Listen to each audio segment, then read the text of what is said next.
Well, that was one of the games of all time. Kansas loses in Lubbock 42-17. I'm Nick Springer here with Kevin Flaherty, and we're going to talk about it.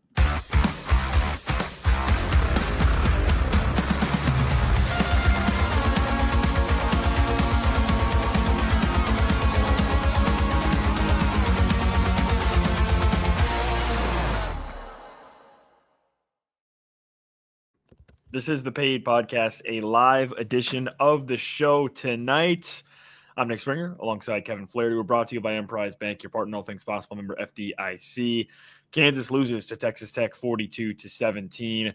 We'll be breaking all that down. If you haven't already, please subscribe on Apple and Spotify. If you're joining us live on YouTube, be sure to share a comment and also be sure to like the show and also subscribe to the channel. Do all those three things, and you will prosper in life, I promise, if you do those three things.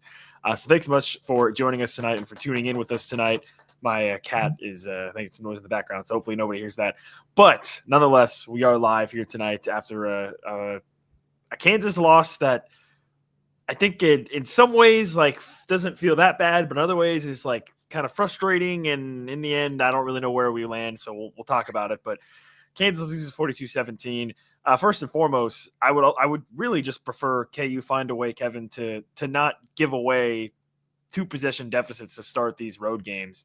That's what's happened to them now in these past 2 games. And when it happened against Texas Tech here tonight, and you give up the 1-play touchdown after you go 3 and out, then you bring in Cole Ballard who fumbles, and you're thinking, oh my God, and it's 14-0 or 15-0 actually, because they run the fake jet sweep field goal. Fake field goal that they go for 2 and it's 15-0. And you're thinking to yourself, or at least I was thinking to myself, okay, well, against UCF, you were able to sort of bounce back, but that's UCF. Is that going to happen against Texas Tech? And then it kind of did for the rest of the first half after getting down 21-0. But then you could bring it back to 21-17. And then the second half was just basically a train wreck from start to finish, essentially. I don't know. Where are you at after this loss? Yeah, I think there's a lot of emotions, right? Like in terms of, I think that you can't give up, forget 2-score leads, Nick. You can't give away a 3-score lead. In this case, you give up the touchdown and the touchdown 2-point conversion to make it 15. Then you give up 2 field goals to make it 21 the unconventional way. And you put yourself behind the 8 ball right away. And it's an 8 ball that Kansas is almost able to come back from. I mean, they never actually tied or took the lead, but you get back to Jaylen leads a really nice touchdown drive to make it 21-7. Baron Morton gets hurt. Will Hammond's a little slow to warm up. Will Hammond is really good, guys. I don't think a lot of people realize how good he is. He had a little bit of a slow start, but he's actually a really good player.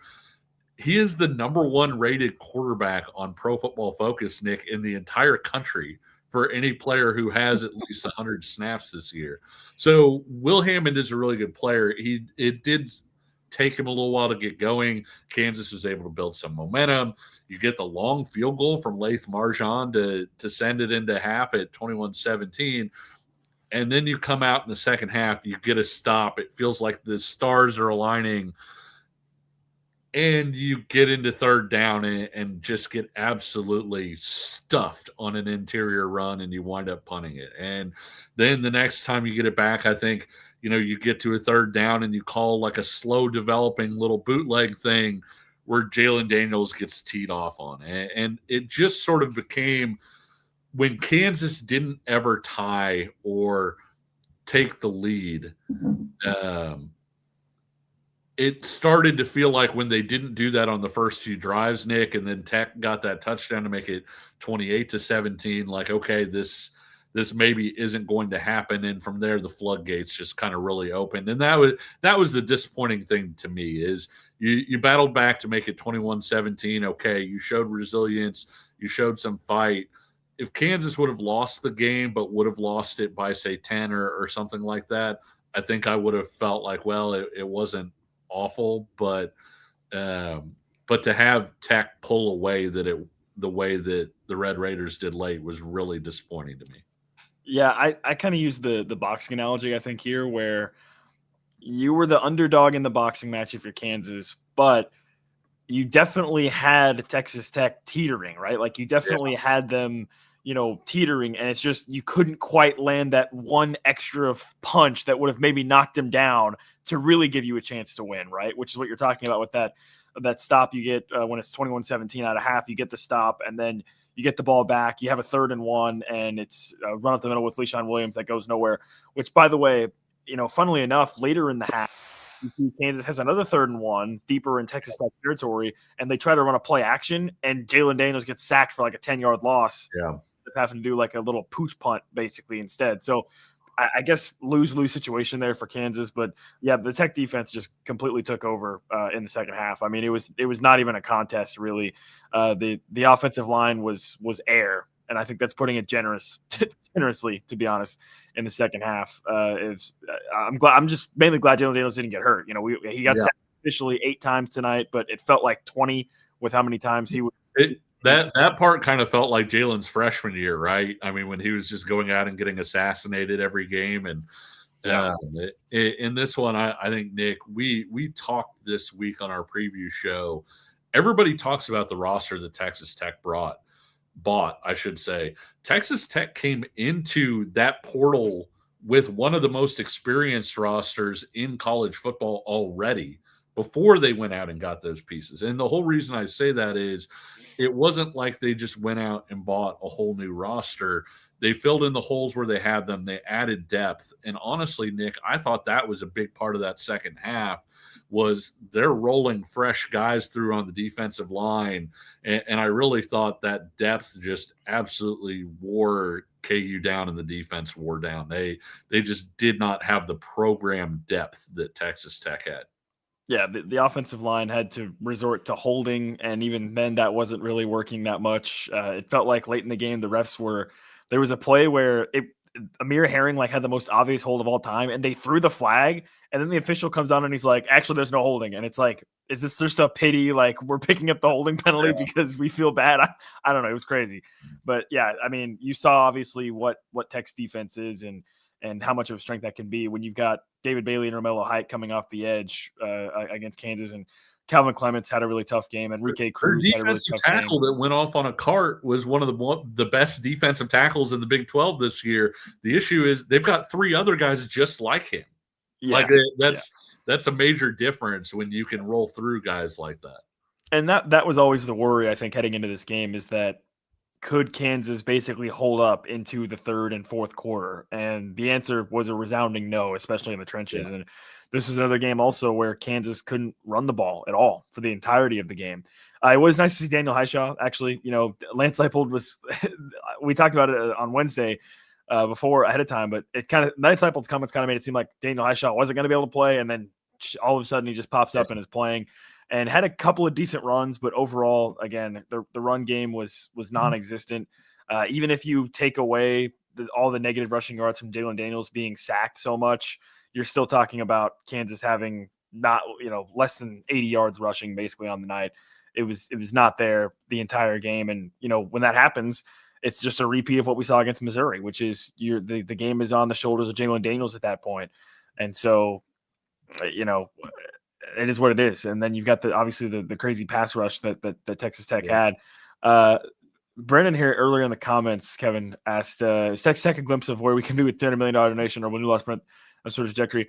I would say I'd love to hear your insight on this as well. Sure. But my thought on this is that what we've seen Tech do this year is not going to be replicable in the future because of and I'm going to use the term guardrails loosely here because guardrails is probably too strong of a term, but maybe like bumpers and bowling. There are guardrails. Yeah, like the little rubber things that have some give to them here and there. Yeah, so there is going to be with the house settlement, there is going to be a loose-ish structure in place that is, I think, going to limit the ability of a program to just go out and openly buy this level that Texas Tech has done. So. Honestly, I think it's smart from Texas Tech, and I think even Cody Campbell has talked about this openly, basically recognizing that, okay, this is sort of the one last year of the Wild Wild West of NIL. So you know what? screw it. Let's just go out and spend as much as we can for this 1 year. And if if this spending spree leads to a team that goes to the CFP, then it's a success, right? Which that seemingly is the track that Texas Tech is on. I mean, I don't necessarily see anybody else in the Big 12 that's going to slow these guys down, which means that they're probably going to be looking at, potentially going to at least the quarterfinals of the CFP. So I guess from that perspective, it would be a success for them to do that. But no, going forward, it's going to be what we've seen exactly happening right now is not going to be replicable by Kansas or any other program. There's going to be, again, I think you described it better, Kevin. There's going to be bumpers that are going to somewhat keep it on the rails. But even still, you saw what Tech had in this game, and yeah, you actually talked about it as well, Kevin, in our pregame show about the possibility of Will Hammond coming into the game and about how he is a guy that can run the football. And that ended up being kind of the difference maker, I think, in the second half. What sort of restarted Tech's offense is they started to lean on him running the ball, and he ends up having two rushing touchdowns in the game, and his legs really kind of opened things up quite a bit for Texas Tech. And then obviously Cam Dickey as well, their sophomore running back, I believe was about 20 yards away from setting their single game rushing record for what he did tonight. So Texas Tech, again, pretty much dominated it in the trenches on both sides. And obviously you're going to have a hard time winning games like that. So a frustrating night for Kansas in that you give away such a big, deficit to start the game.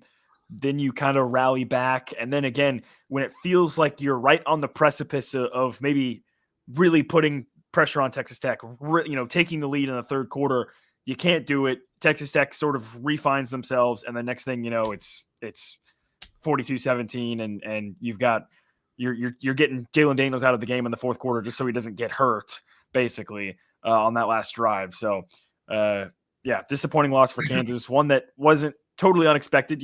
We both picked Texas Tech to win this game, to be fair, going into it. But even still, in the second half, you would have liked to have seen a little bit more from Kansas than what we saw, I think. Yeah, for sure. And to back you up on your point, one of the things we talked about in our preview episode is the fact that Shehan Jayaraja wrote a terrific article. He's been on our show from CBS Sports where he talked to, Joey McGuire, talked to Cody Campbell and all those guys. And they basically saw this as a 1-year window. Hey, the bumpers are coming, in terms of rev share and all of those things. And so basically we have 1 year to spend with total impunity and do what we want.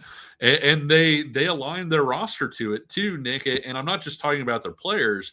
I'm talking about they had their scouting people like scouring the transfer portal, like guys who could be in the transfer portal ahead of time so that they knew sort of, hey, these are guys that we might want to take a swing on. They booked their whole thing around this strategy, and it was an incredible bit of foresight for them to do that because certainly they have a very good football team. Dave said sorry he's on here late. He had to drink a little bit before logging on. Certainly understand that here, but no, it was really tough, and I do think you saw sort of the cumulative effects of not being able to run the ball yourself, and then also the fact that your defense was facing run after run after run, and then the pressure getting to Jaylen Daniels. And I know, we're coming up kind of on the end of this segment, Nick, but Jaylen was brilliant to keep KU in this game early on. At one point, I think his first pass that was inaccurate was his 27th pass of the night. He had 3 incompletions through his first 26 passes. Nick, that included 1 throwaway out of bounds where he intentionally threw it out of bounds, and 2 incompletions where he hit receivers right in the hands and they dropped it. The first pass that didn't go exactly where he aimed it was a pass tipped at the line that went for an incompletion. And so that was how amazing he was. I tweeted this out, but one of the shames is the fact, Nick, that Kansas needed Jaylen to be that good in order to hang around with Texas Tech. Like you got to have a little more help for that guy. Yeah, I believe he was. I believe he started the game 1 for 3, and then was 17 of his next 18 in the first half, and then continued that for the most part in the second half. He finishes 27-33, 228 yards, 2 touchdowns, and I think that's a great transition into Bowden Groon, who also again finds the end zone, Did he the finish cloak of with 12? invisibility. Did he finish with 12 catches? Is that right? He finished with 13. If I'm looking at 13. the By the way, 13 if you're catches. wondering, the That's KU record 3. for most Yeah. catches in the game is 16 by Kerry Meyer. So Bowden Groon just 3 catches away from the KU record for most catches in a single game. Yeah, so he had 13, which I believe is the most by a tight end in KU history. He activates the cloak of invisibility in the second quarter and scores the touchdown on a nice play as well. So he really, I mean, that's really a testament, I think, of the pass rush for Texas Tech. That Bowden Groon was basically the safety valve, on most of those plays, and the pass rush was getting so quick home that he became the check down, kind of go-to guy. Cam Pickett made a couple nice plays as well. He had a really nice catch and run in the second half at one point. Also, I continue to believe that he is the true wide receiver one. I don't want to say that the book is out on Emmanuel Henderson, but he's been quieter in the past couple games. I think teams are starting to figure him out a little bit, and in terms of what his skill set is, and maybe that means KU needs to start getting more creative with getting him the ball and finding ways to utilize his explosiveness. He had a really, really unfortunate drop on a third down that was just pretty killer at one point also. So kind of a rough game for him. He finishes with 3 for 42. He did have that play, which he had that play in the second half, by the way, where it was the most obvious catch of all time. And then the most obvious he was down. Yes. And somehow the officials still ruled it a fumble in real time. And I was like, I don't even know how that's possible. Like, a blind guy could have seen that he was down. Like, it was crazy. But so we'll see what happens with Emmanuel Henderson. He's, Jackson mentions he needs to stop dropping in big plays, and that's been an issue, right? He had the big drop against Missouri as well late in that game that I'm sure people remember. Also, I think he's got 4 drops through 7 games, at least officially, right? Yeah, now. And is not good. And I'm not trying to be an apologist for Henderson, but just keep in mind that wide receiver is technically not his natural position. Like, he was a running back. He was a high school running back, yeah. Yeah. And I believe that he started his career at Bama. He started as a running back, and then they moved him to receiver, I think, right? Or was he always a receiver? I'd need to look back at that, but yeah. Okay. He definitely was a running back before he got to college, for sure, at the very least. So yeah. So I mean, I think you hit the nail on the head with the Jaylen Daniels stuff, man. I mean, he's really good again, and I think I'm excited for the K-State game because I think it's going to open up a much larger conversation about who Jaylen Daniels is and what he's meant to the Kansas program. And I hope that KU fans appreciate him. It's unfortunate that he continues to be brilliant in losing efforts.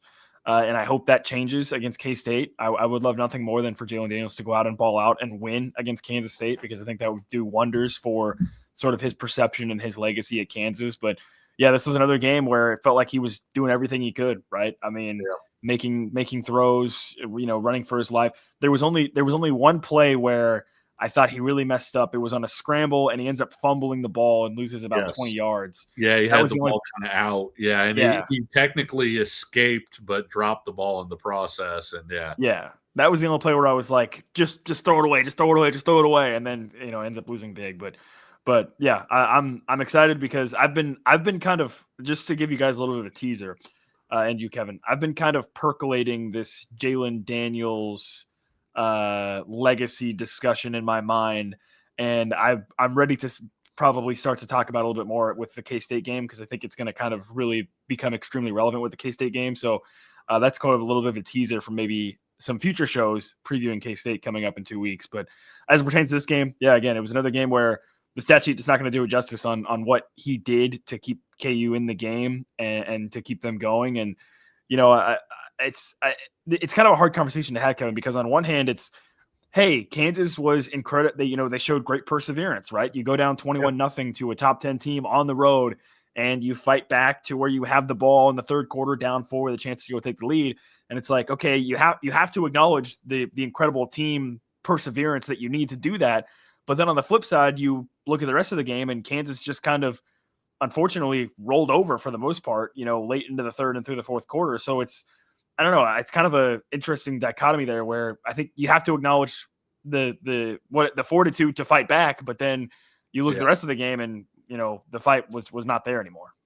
Yeah, I agree. By the way, Lance Leipold said in his press conference that one of the reasons they were so mad about people throwing stuff on the field wasn't the tortillas. One of the staff members apparently got hit by a pocket knife. Oh my gosh. The way it sounds, it doesn't say, whether the knife was extended or anything like that. But obviously when people are throwing stuff like that, that's a little bit different than something harmless like throwing tortillas, which is just sort of, what Tech fans do. Yeah. But no, that does explain that part of it, because it did seem like I was watching it and I was kind of like, oh, come on, like, why are they so like mad about this? Like it's tortillas or whatever. But apparently that was part of their frustration. Before we head to break here, Dave with a comment as well that I think is kind of relevant to what we were talking about earlier with Devin Neal and just how valuable he was. And we've kind of talked about this periodically throughout the season, but yeah, with Devin Neal, it was a situation where if you had a 2nd and 10, you could hand it off to him and you would basically be guaranteed 3rd and 4, 3rd and 5, or whatever it may be. And that was a struggle tonight for Kansas. Again, Kansas faced 3rd and very long on several occasions. They also faced 2nd and long on several occasions. And we can dive deeper into, there were some plays where it was 2nd and long and Kansas kind of conceded with a run play on there was several times where it was 2nd and 17 and they went to the ground. Like, I personally didn't love that. I guess I kind of understand because obviously Jaylen was under fire for so much of the evening, but man, I don't know. There was some play calling that I strongly disagreed with at various moments throughout the game that we can get into a little bit more. But we do need to take a break. Before we do that, I just want to remind all Chiefs fans that you could be on the field at the 50-yard line inside GEHA Field for the official coin toss at Chiefs home game this season. Visit Chiefs.com/GEHA now. Enter to win for a chance to be on the field for a once-in-a-lifetime view of the pregame coin toss. Plus, you can score the exclusive prizes. Enter for a chance to win at Chiefs.com/GEHA. GEHA is a proud partner of the Kansas City Chiefs. More KU football talk is coming up next. Chiefs Kingdom, I have got a question for you. What is your favorite touchdown? Well, for me, I can confidently say that my favorite touchdown, it's the next one, because with DraftKings Sportsbook, an official sports betting partner of the NFL, every touchdown could bring you closer to cashing in. From the first touchdown score to anytime touchdown props or the thrill of live in-game betting, every snap is loaded with opportunity. From spreads to money lines, same-game parlays, regular parlays, you want it, DraftKings has got it. Here's the best part. Bet just $5, and if your bet wins, you'll get $200 in bonus bets instantly. I use DraftKings Sportsbook, and you should too. Your team hitting pay dirt pays out to you. Download the DraftKings Sportsbook app now and use code KCSN. That's code KCSN to turn $5 into $200 in bonus bets if your bet wins. In partnership with DraftKings, the crown is yours. Gambling problem? Call 1-800-GAMBLER. In New York, call 877-8-HOPE-NY or text HOPE-NY 467-369. In Connecticut, help is available for problem gambling. Call 888-789-7777 or visit ccpg.org. Please play responsibly. On behalf of Boot Hill Casino and Resort in Kansas, fees may apply in Illinois. 21 plus age and eligibility varies by jurisdiction. Void in Ontario. Bet must win to receive reward. Minimum minus 500 odds required. Bonus bets expire 7 days after issuance. For additional terms and responsible gaming resources, see dkng.co/audio. This is the Paid Podcast, a live edition of the show tonight, Saturday night, following KU's 42-17 loss against Texas Tech in Lubbock. I'm Nick Springer. I'm here with Kevin Flaherty. And if you haven't already, I would highly encourage you to do 3 things. Like the show if you're joining us live here on YouTube, subscribe to the channel, and share a comment. You do those 3 things, and I promise you will have a good life. And if you're an audio-only listener, you can also subscribe over there, Apple, Spotify, and leave us a 5-star rating and review. That helps the show as well. Really appreciate all of you that tune in and however you tune in. Just a quick comment here, circling back before the break, Kevin. You were talking about the throwing of the tortillas. Yes. Colby comes in with a comment. You should be okay with their fan base throwing anything in the field. The school should be fine. It's kind of a weird thing because, like, on one hand, I am a person who likes traditions, right? I enjoy the traditions of college football, and I think the tortilla thing on the opening kickoff is like kind of fun and quirky, right? But yeah, anything beyond that, and it's like, okay, there needs to be some sort of action, involved with that. So I don't know. It's one of those things where I go back and forth on it. Like, I mean, it is. I just love tortillas. I don't have a great reason that it's not a tradition thing for me. I just think tortillas are delicious.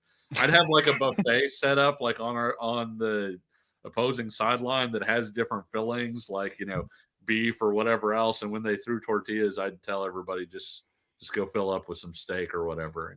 Yeah, I admittedly don't know what the exact lore of the tradition is. I don't know if there's a Tech fan joining the chat that could maybe explain it, but I could have probably done some research on that. But yeah, I don't know. I mean, I think it's cool, but also, yeah, you definitely shouldn't be throwing any really other things. And they got penalized twice tonight, right? There was two separate occasions where they were penalized for it. So maybe that's enough to kind of deter the fans in the future. But hard to say. So Kansas loses 42-17 on the road in Lubbock against Texas Tech.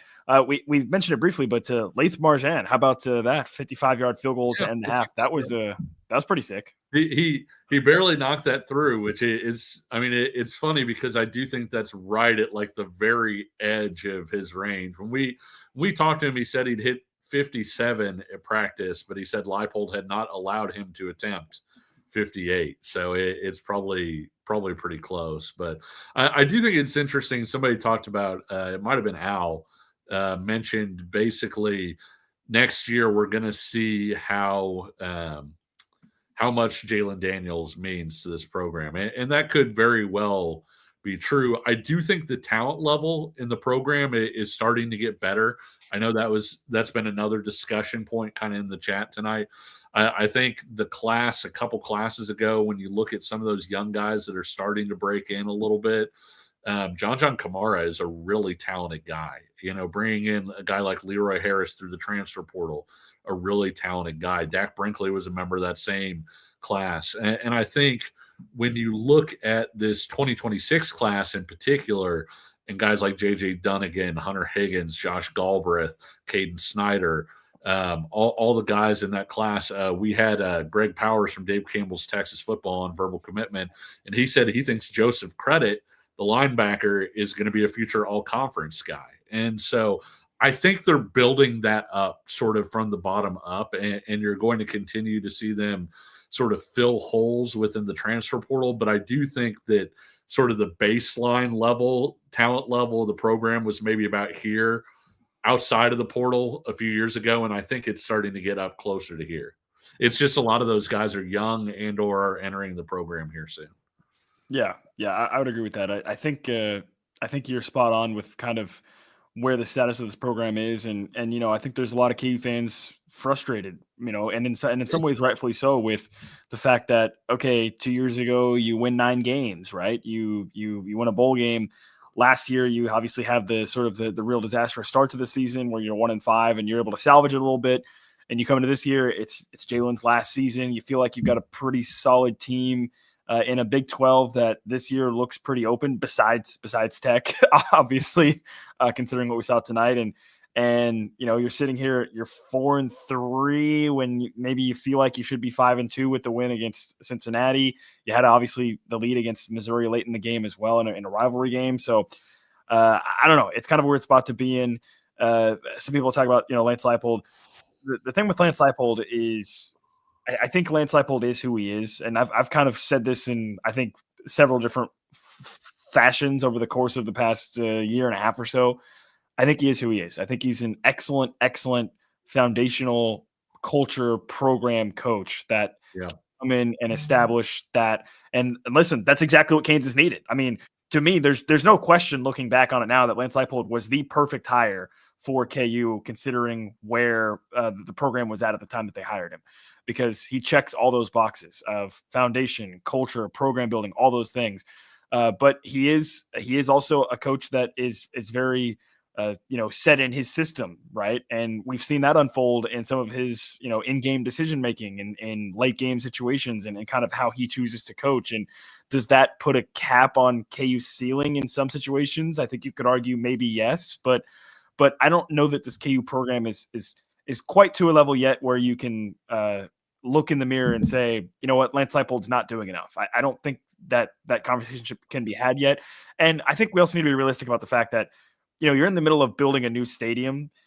I don't know that a coaching change would be the best thing to make at this time, right? Because you are still I would argue at least that the KU program is still in a somewhat unstable position Sure. from perspective, right? Obviously you've got the financial backing, you're in the middle of building a stadium, but I don't know that a coaching change would be the right thing to do. And I certainly would not advocate for that at this point. I think with Lance Leipold, he still has a lot to offer to this program, and hopefully, we'll see Kansas elevate a little bit. I mean, again, we talked in the preseason, Kevin, and I think on our preseason show, so our preseason predictions, you predicted 8-4, I think, and I predicted 7-5, or we both predicted 8-4. Maybe I think we both predicted 8-4. We just had different ways to get there. Yeah, and that very much could be on the table for Kansas, right? I mean, it's you look at the rest of the schedule. Oklahoma State at home should be a win. You go play at Arizona, which I guess could be a tricky game, but you should be able to win that. You've dominated Iowa State. That will still be a tough game. Then we'll see where Iowa State's at. They lost today against Colorado, so Iowa State, their season may be kind of over by the time we get to next month in November. And so it really just comes down to the K-State game, right? Like, win the K-State game, and I think you'll be fine. Lose the K-State game, and things will not be fine. So it kind of really just all comes down to that. So. And yeah, I mean, you think about somebody hanging off a cliff. Like, KU football was hanging off a cliff, like, by their fingertips. Like, maybe they only had one finger even up there. They've gotten to where they're up like this, but they haven't pulled themselves all the way up yet. And to your point, like, they're on more solid footing. It doesn't seem like, hey, they're going to fall like right now, but at the same time, they aren't all the way up where they want to be. I know you're a few years younger than me, Nick. Did you ever watch The West Wing? Yeah, I watched The West Wing. Yeah, not all of it, but I've seen some episodes. Yeah, there's an anecdote in it where President Bartlett was talking about how he had talked to a coach once and about the hardest thing that he had to do, a football coach. And the coach basically said something like, the hardest thing to do is to get to the Super Bowl, get your butt kicked in the first half, and go into that locker room where you're in a situation where it's like, well, we got to the Super Bowl doing something, but like now, do we need to change it all in order to win this game? And the reason I bring that up, Nick, is to your point about like Lance Leipold sort of being who he is, right? Lance Leipold getting to this point, winning national titles at Wisconsin Whitewater, turning Buffalo around, getting KU to this point, was all built in a certain way, right? And so if you want to go up, awesome. And if you want to go like another level up, it's hard to convince him to do that, right? Because he's done all this stuff to get to this point. He's got this long track record of, hey, this is what works for me. And so it's tough to go to the locker room and decide, hey, I'm going to go against this stuff that got me here in the first place. Yeah, I would say the conversation around Lance Leipold and where KU's at probably needs to be tabled for at least another year or two, maybe. Yeah. If we're sitting here in 2027 and, Kansas finishes this year 6-6 or whatever, and the next year they go maybe miss a bowl game, 5-7, 4-8, I think that's when you maybe start to maybe have a conversation, because at that point you will have the new stadium. You obviously have the $300 million that you got from David Booth.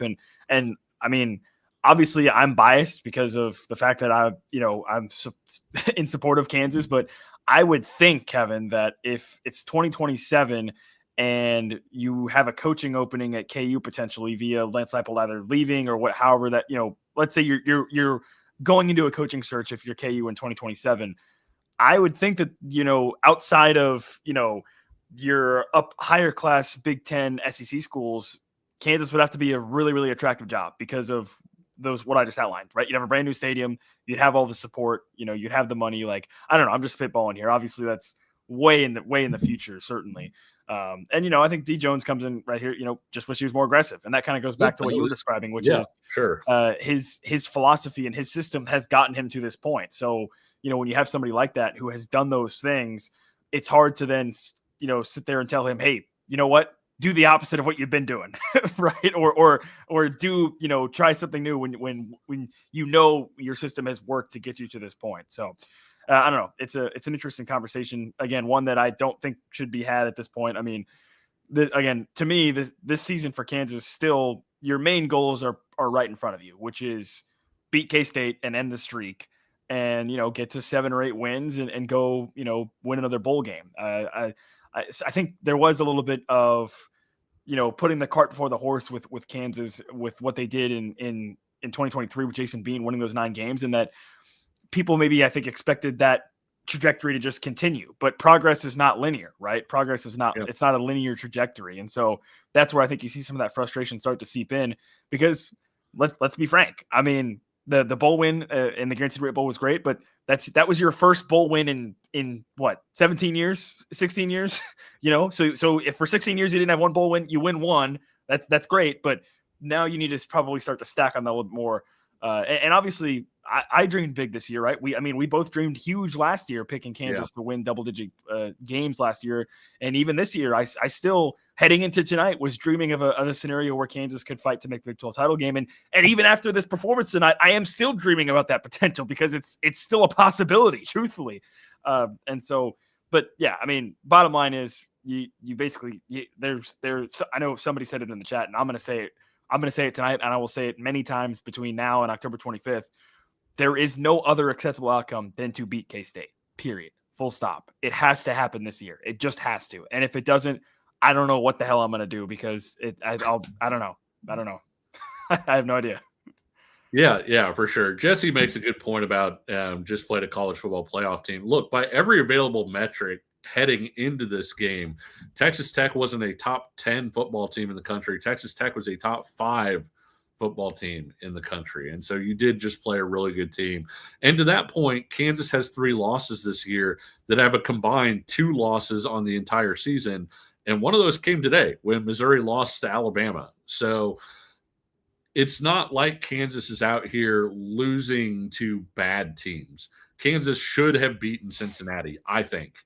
Kansas outplayed Cincinnati. You look at the success rates. Our good friend Parker, who's a TCU fan, always does the "Did we really get beat this bad this week" or whatever chart.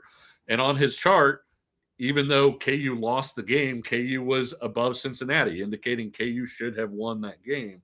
But it's not like KU is out here throwing away games to bad teams. And so I think that's the tough thing about it is, on one hand, you're like, man, you were right there against Missouri. You drop a pass, you don't go for it on 4th down. Against Cincinnati, you should have won the game. That chart's going to be really ugly this week, Al. There's no doubt about that. I talked about the pocket knife thing, or at least the fact that Lance mentioned that in his post-game presser earlier. Owen asking about that in the chat. Yeah, we did mention that, and yeah, if that is true, which I don't have any reason to not believe, I don't know why Lance Leipold would make up something like that. Especially since they would probably hand the pocket knife over to the officials, and the officials would be able to say afterwards, like, there was no knife. So you would think, at least theoretically, there would need to be a knife for you to come out and make a public statement that there was a knife. Yeah, so obviously, if that is the case, that is I would say a major security miss by the Texas Tech stadium staff or whatever, and then B, obviously very dangerous for the KU staff. So we'll see if anything comes of that. I assume, I have no reason to not believe Lance Leipold in this scenario, but if that is true, I would have to assume that the Big 12 would step in with some sort of reprimand of some kind. Those things are so well videoed now anyways. Like, they have eyes on everybody, and with Tech doing all the renovations with the new all that stuff there, I have a hard time believing they aren't going to be able to find whoever threw the knife, like once they get to the bottom of that. Yeah. RS comes in with the chat here talking about Calvin Clements and his grade. Yeah. We haven't really touched on it much this season, just because, you don't want to dog on a guy too much, but Calvin Clements has certainly underperformed, I would say, over the course of this year in terms of, Dare Paulsa showing, and Lance Leipold himself too, showing all the confidence they did in him when talking about him in spring ball and into fall camp. He's underperformed this season. And I don't know if he picked up Kevin as well during the game. KU was still doing a lot of rotations. In fact, Amir Herring ended up playing a majority of the game tonight at the guard spot when it's been Tavake Tuikolovatu most of the season, getting the majority of those snaps. Tonight it was Amir Herring who got a lot of those snaps at the guard position. So Kansas still is seemingly still making adjustments on that offensive line, which is not exactly what you want to see over halfway through the season now. Bryce Foster actually spoke with the media earlier in the week and kind of said that he felt like things were gelling together. I don't know how much I believe that now based off of kind of the changes we're still seeing, but that is something to be considering. And listen, I will say in the run game, like heading into this one, because I mean, some of you guys know I do like the film review stuff on Twitter where I put out a whole bunch of clips and rewatch the games multiple times. There's a lot of plays in the running game where they're this far off. Like it's like, hey, I blocked the right guy, but I just didn't quite get the foot over that I needed to get here or whatever else. And so I do think they're starting to get there, but that's not going to help you in pass protection when you're in 3rd and long against NFL defensive ends, which both Romello Hyde and David Bailey are. I mean, I remember when Tech played Houston, one of the NFL draft people tweeted out that Bailey was doing quote unquote not safe for work things to Houston's offensive tackles. So this is not just happening to Kansas against Texas Tech. I mean, these guys are doing this to just about everybody. Somebody asked earlier, who has the better defensive line between Texas Tech and Missouri?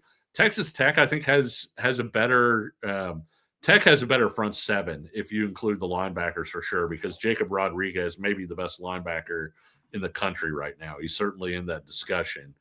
I think Texas Tech has a better pass rush because they've got more of those guys they can roll through, and they're a little bit more dynamic there. I think Missouri's tackles were probably a little bit better against the run. There wasn't very much there for Kansas to tap into. And so I would probably give the edge to Texas Tech, but both of those are really, really good defensive lines. We do got to take one more final break here. And then on the other side, let's get into a little bit more some takeaways from tonight's game specifically and sort of where Kansas is heading into the bye week. We'll do all that coming up next. Looking for tickets for your next event? Tickets for Less is your #1 source. Save big on every purchase when you use promo code KCSN at ticketsforless.com. Success in real estate takes more than vision. It takes the right financial partner. When someone takes something rundown and turns it into something great, that's called a comeback story, like Brain Group. They take distressed properties here in KC, completely rework them, and then turn them into valuable real estate. But that kind of work needs the right bank behind it. Enter Emprise Bank. They're not about cookie-cutter loans. They saw Brain Group's vision, backed them, and now they're making big moves in Kansas City real estate. Talk about your partner in possible. Emprise doesn't do one-size-fits-all financing. They invest in potential and back growth. Visit emprisebank.com/KC to learn more. Emprise Bank. Member FDIC. Equal housing lender. This is the Paid Podcast, a live edition of the show tonight, late on Saturday night. If you're still with us here after this loss for Kansas 42-17, you know what? I'm giving you a like. You get a thumbs up from me if you're joining us. And if you get a thumbs up from me, you got to return the favor by liking the channel, like the video, and to subscribe to the channel. Man, shout out to Dave as well. He's always in here with such kind words for us. He just said, I just want to say I always appreciate these live shows. Great way for me to process and come down from the game. Win or lose, Paid is always there. Thanks, guys. That's right. Win or lose, we are here no matter what. No matter what no matter what happens with Kansas. We started doing these things last year when things didn't go super well, and then we did them through some of the basketball season, which didn't do super well. So let's just say at this point we are very well practiced at coming on after a game where things maybe didn't go as well as you hoped. At this point, it's a nice change of pace when things go exactly as planned. Yeah, but Kansas does lose tonight, 42-17 against Texas Tech. And again, if you haven't already, subscribe, Apple, Spotify. On our YouTube channel, you should subscribe as well. Like the channel or like the show, subscribe to the channel. You can also leave us a 5-star rating and review if you're an audio listener after the fact. Also, a couple bigger picture takeaways, I think, for me, Kevin, and actually one of them was mentioned in the chat just before we went to a break, which was from Jesse saying, back-to-back weeks letting teams start quick against us, need adjustments. That was a big takeaway for me again, is for the second straight week, you're on the road and you come out basically totally flat. I mean, against UCF, you get gashed pretty badly for 2 quick touchdowns. And then in this game against – I don't want to cut you off, but did you see the tweet from the Big 12 saying – I did. Touchdown passes to Bowden Gruen? And I get the confusion because Bowden Gruen is usually wide open. And Terrence Carter was wide open on that touchdown. And I tweeted about this, but that was basically a wrinkle on a concept that KU has struggled against a lot of this year, where basically teams are running somebody vertically, and then when whoever the safety is kind of takes off, they just run somebody and sit him right down where that guy used to be, and Carter wound up being wide open. And so I think in this case in particular, it felt like Kansas was very well scouted, Nick, where basically they came into the game with a very real idea of these are things that Kansas is struggling. These are areas we want to attack, and Texas Tech attacked them really, really well early on. Yeah, and Kansas was flat. I mean, in this game against Texas Tech, you have I don't even remember if they got a first down on the opening drive. Either way, they get the ball. I think they got 2 of them, maybe even. Yeah, but they end up in a 3rd and long and end up punting. Texas Tech then 1 play touchdown, right? And it's 7-0 just like that with the 71-yard run by Cameron Dickey. And then you bring in Cole Ballard to run the ball, and that may be scrutinized, Kevin. People may look at that and say, well, what are you doing? Why'd you bring in Cole Ballard in that situation? Kansas, obviously, we've been following it. They've been utilizing a version of that package over the past 3 or 4 games now. It's just really unfortunate timing that you try to bring him in to maybe get something going with some physical ground game, and he ends up fumbling. And next thing you know, it's 15-0. But that's a big takeaway for me, is you have to be better in the first half. It's so frustrating, Kevin, because Kansas actually, for the first time, really was very successful and very good in the middle 8.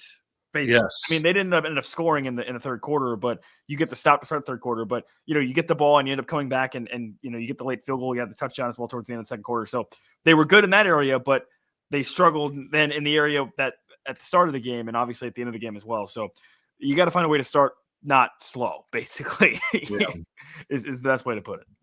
Yeah, for sure. And the Ballard thing was unfortunate. Zabrowski talks about grabbing the wristwatch, basically to hold the football. So you hold the football with the points of contact, and then you grab basically your wristwatch to secure that football. Ballard was holding that ball exactly the way you're taught really well, just got hit. Sometimes the football gets hit and gets knocked out. And so that was kind of unfortunate too. I will say one thing though, Nick, I want to ask you about this actually.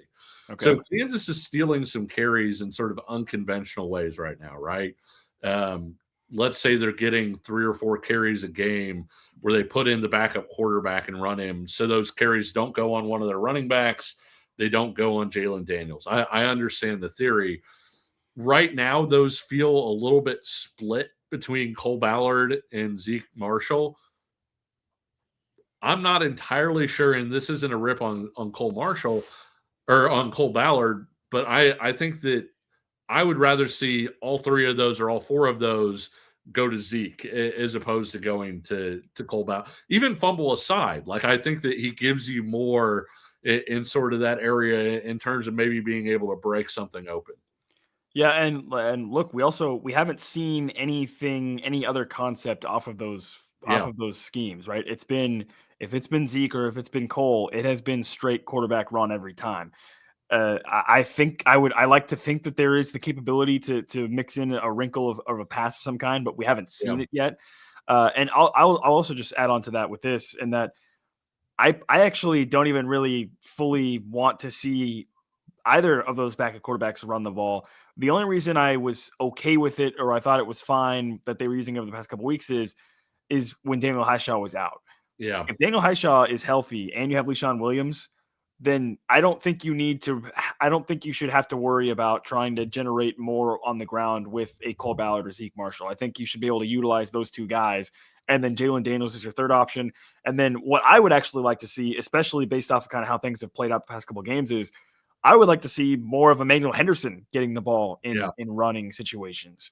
So if you were to give me a hierarchy of kind of who I would want running the ball, if everybody's healthy, it should be your two running backs, Daniel Highshaw and LeSean Williams at the top, then Jaylen Daniels, and then I would say probably Emmanuel Henderson, and then maybe even like Harry Stewart before you get to those other guys, right? Because it's just it's telegraphed at this point, and even if you do have some wrinkle off of it, you haven't shown it yet. So it's one of those things where it's like, well, we have the threat of doing this, but if you never do it, then the defense never has to worry about it. You know what I mean? Yeah. I think it's interesting. It did sound like Leipold said in his postgame presser that I'm not sure either running back was healthy. He said LeSean had an ankle or something like that. Yeah, which is why Highshaw got more action, and Highshaw didn't practice very much this. And so, it felt like they didn't have a whole lot of healthy running back options this week in general, but it was more just a holistic question.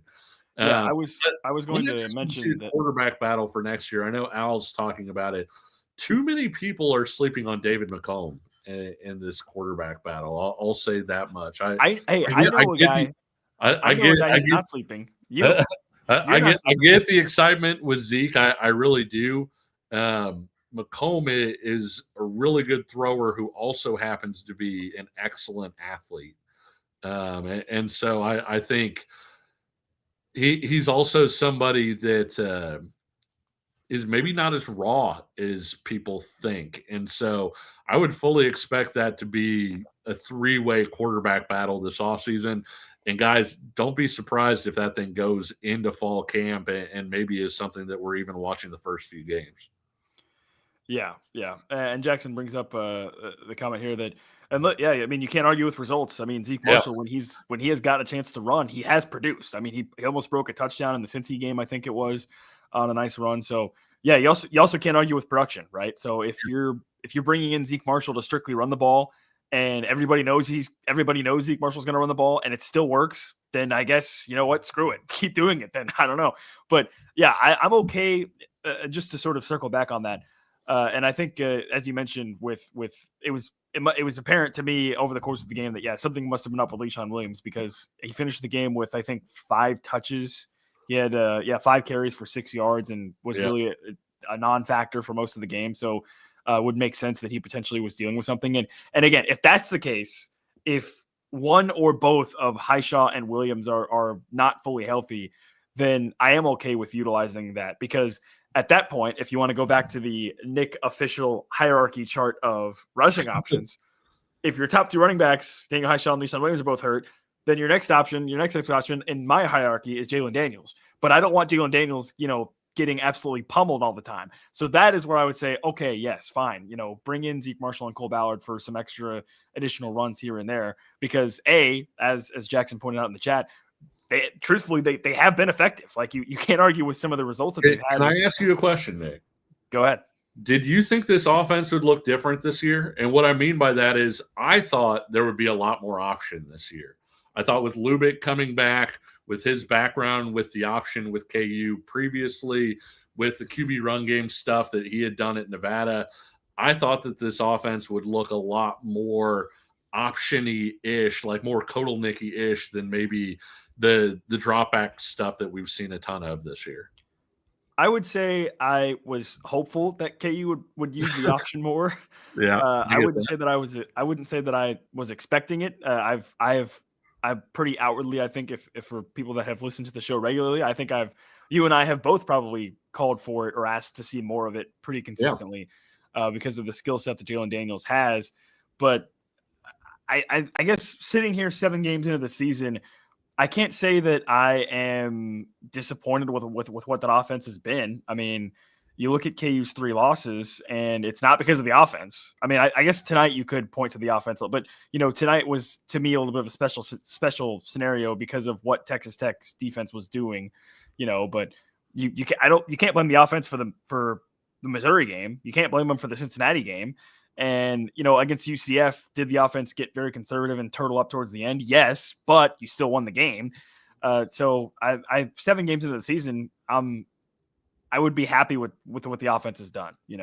I think it's the defense that you could probably scrutinize a little bit more. And, we've gone damn near 55 minutes here. We haven't even talked about Bengali Kamara, who again had an absolutely phenomenal game tonight. There was on the Will Hammond touchdown run, Kamara had a chance at him and didn't get him. That's like the only play that I can remember where Kamara really didn't make a play, but he blows up a 3rd and 1 for a big loss. He had a great pass breakup also, which was on a 3rd down, I believe, as well, later in the game.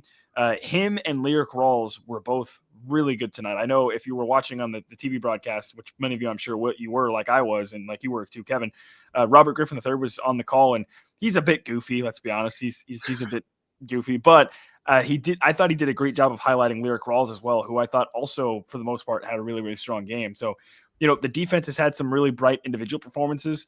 But I will say this, the one thing that has really caught my attention, and I think is a big factor in some of the defensive issues, Kevin, is, and we've talked about it a ton in the preseason, and there was a comment actually earlier in the show that I want to pull up here about the defensive line. From RS saying, I thought the deal was supposed to be a strength of the season before the season started. Every running back looks like they're an all-pro against them. And that was where I kind of wanted to pivot to you and ask you about that, Kevin, because we've talked about it. The interior of the defensive line is probably the deepest and most experienced position group that KU has. And then when you talk about bringing in Justice Finkley off the edge, and then you have Dean Miller and Leroy Harris as an up-and-comer, it feels like that D-line should be able to do more. And they've kind of been stifled over the past couple of games. Like maybe what do you think is up with that? And what can you pinpoint maybe exactly why maybe the D-line hasn't popped as much over the past couple of games? Yeah, I don't think the defensive tackles are having issues right now. And I realize that's kind of like you look at it and you're like, oh man, the other team rushed for however many years. You can't say the defensive yards. You can't say the defensive tackles were good. But it feels like a lot of the time when they give up runs, Nick, they're getting outgapped. And what I mean by that is either guys are getting pushed out of their gap, they're leaving their gap, by their own decision, or you're getting multiple guys into one gap. And so a lot of times you've got the middle and it's kind of a wall right here, but the defensive end comes in too much. And so somebody breaks it to the outside, or the run up the middle. You had 2 linebackers at the second level who both kind of came up to the outside. And so there was nobody in the middle of the field. And so I think defensive tackle has been pretty as advertised. I feel like would you like for them to maybe have more tackles for loss or things like that? Sure, I could understand that if you said, hey, the defensive tackles are awesome, let's see them make a play or 2 more in the defensive backfield. I think they're holding their ground well, though. I think where Kansas is getting beat is on the edges and then at the second and third levels. And it is something that Jesse's absolutely right. It does need to be fixed. And I think one of the things that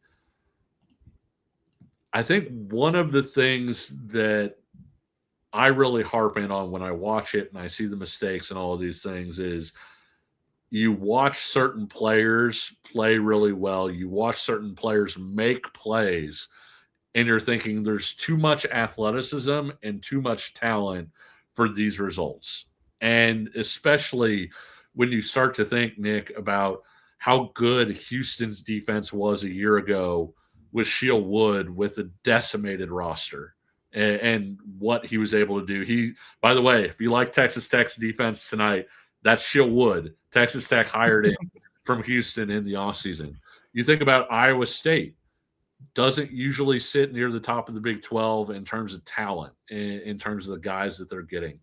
They managed to put out a pretty good defense most of the time. And so whether it's a play calling standpoint, whether it's a system standpoint, whether it's guys hearing what they're supposed to do and just not connecting it, just not executing, whatever reason there is, Kansas has too much defensive talent to give up 500 yards, 500 yards, 500 yards the way that they have over their last several games, to get gashed by the run game the way that they do for explosive plays. There's too much talent there for them to do that. I'm not saying that, hey, Nick, this needs to be a top 10 defense. I am saying when you're out of position, when you're doing different things like that, they need to find a way to fix it. Whether it's, hey, fix the guy that's in charge of your defense, and I hate to put it that way, but whether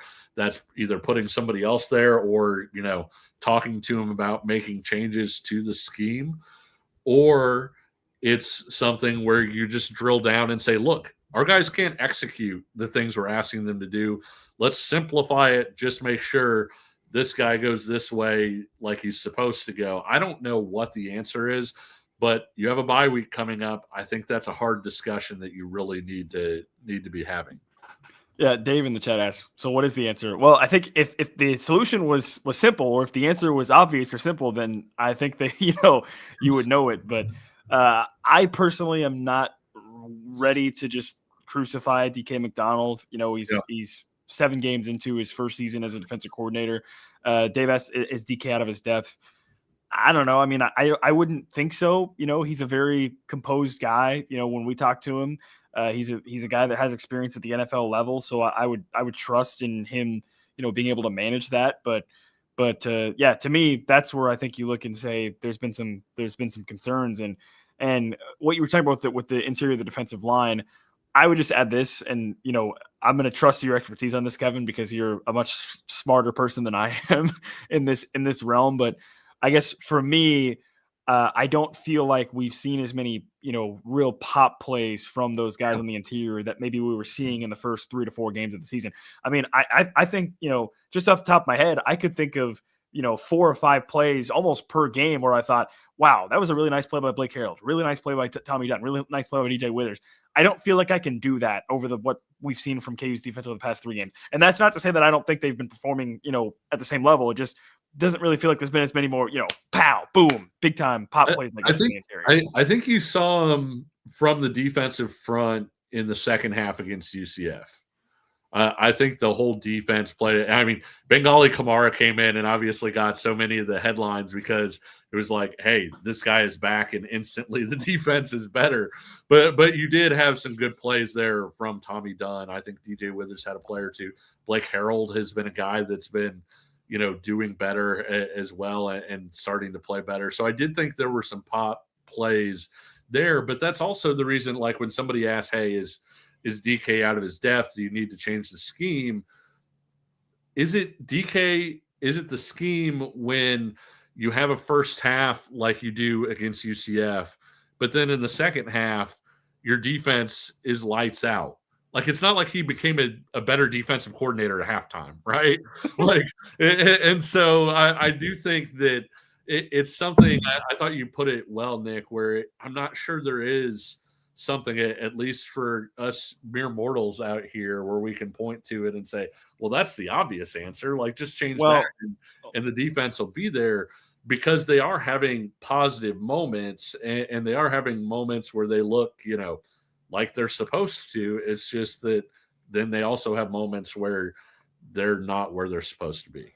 Well, and unfortunately, there's been several times this season where DK McDonald's response to those questions, I mean, we've been in the room with him, hearing what he has to say. There's been several times throughout the season where his response has been, well, we just got to execute better, right? And from a fan perspective, I think that is an answer that can be most frustrating, because it's like, what do you mean? Okay, then do it, right? Then just execute better. Like, you just keep saying it, but just do it. So I don't know. I mean, we'll see what happens against K-State. Obviously, the K-State game is a lot scarier now than maybe it was 3 weeks ago. K-State had a big win today against TCU. Although I will say, if you watch the game, that was a bit more of TCU kind of melting down than it was K-State, playing elite. But K-State took advantage of their opportunities. Obviously, Avery Johnson is a very talented runner with the football, even if there's been at times this season where he's been hesitant to do so. But that raises a little bit of an alarm because of what KU's track record is against, quarterbacks that can do that. And obviously we saw Will Hammond tap into that tonight and run the ball very successfully as well. So plenty of time for us to kind of sink our teeth into the K-State game. But the bottom line is that will have to be a win. So we'll see. Like I said, plenty of time with the bye week to talk about it. But I think that's about going to wrap things up for this edition of the show. We've gotten over an hour tonight. So shout out to everybody that's still tuned in with us tonight here. Thanks a lot, as we approach 11:30 p.m. Central Time here. So thank you to everyone that tuned in tonight. Kevin, you got anything else to add before we wrap things up? We did have a question about Katie Jones. Yes. I had that written in my notes to talk about earlier in the show. Yes. Thank you very much to Al. KD, a.k.a. Batman Jones. Batman, yes. Flipped his commitment from Oklahoma State to Kansas. He's a 4-star running back who it was down to basically KU and Oklahoma State. He commits to Oklahoma State. Obviously, Oklahoma State has had the season that they've had. They end up firing Mike Gundy. Jones reopens his commitment. Kansas gets the flip, and he is a very, very special talent at running back. He's definitely a name you'll want to keep an eye on. I will also mention this. Jones last night on Friday ran for 445 yards and 8 touchdowns in a game last night. In one game. That was his stat line in one game. 445 yards and 8 touchdowns. He and Corey Amakri are a really nice running back group. And actually, guys that KU recruited and got fairly far in the recruitment with, I thought there were 3 really good running backs on the table that KU got to that point with. And I was like, man, if you get one of these guys, you'll feel pretty good.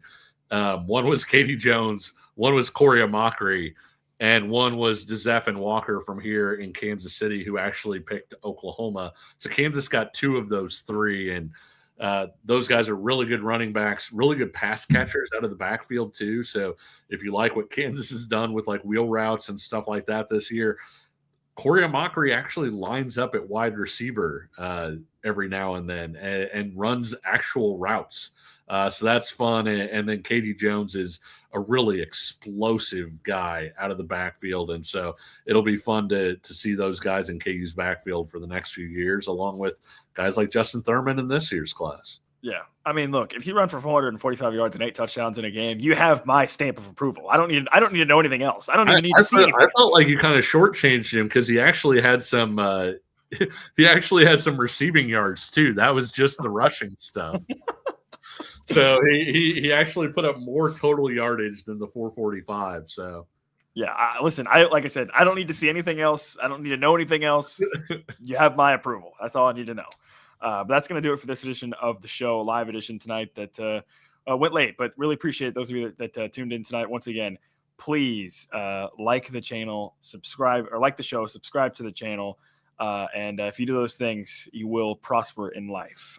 And we will not be live next Saturday because there's no KU game, but I promise you'll want to be tuned in, win or lose, because I will either be on the verge of jumping off the top of Mount Oriad or, very excited for whatever happens at the end of the KU State game. So you want to tune in for that one, that live show. But we got some more fun content coming up over the coming 2 weeks. In the meantime, over the bye week, we'll probably do a little bit more of a deeper dive on KU football. We have some KU basketball content that we want to get to as well, because that's coming up as well. Late night is actually around the corner also. So we'll be doing a little bit of that content as well. So you want to stay subscribed and join us for all those great shows. So until next time, he's Kevin Flaherty. I'm Nick Springer. What are you guys doing? Go to bed. It's 11:30. Go to bed. And we'll talk to you later. See ya.